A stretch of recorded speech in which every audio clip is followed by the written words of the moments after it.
Do you support reparations for Black people? Well, listen, again, we had over 200 years of slavery. We had Jim Crow for almost a century. We had legalized discrimination and segregation, and now we have segregation and discrimination that is not legal but still exists and is a barrier to progress.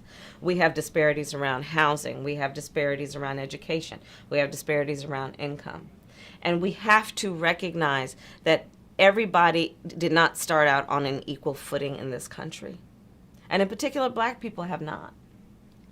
And so we have got to recognize that and do something about that and give folks a lift up. That's why, for example, I'm proposing the LIFT Act. Give people who are making $100,000 or less as a family a tax credit, which will benefit and uplift 60% of Black families who are in poverty. So by default, it affects Black families, but there's not a particular policy for African Americans that you would explore.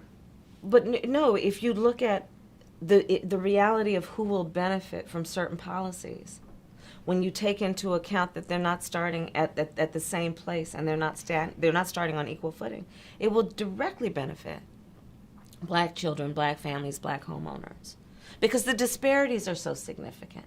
So if we focus on the specific issues that have resulted in the greatest disparities, and we understand that that's part of why we're doing it. Listen, the reality also is this: any policy that will benefit Black people will benefit all of society. Let's be clear about that.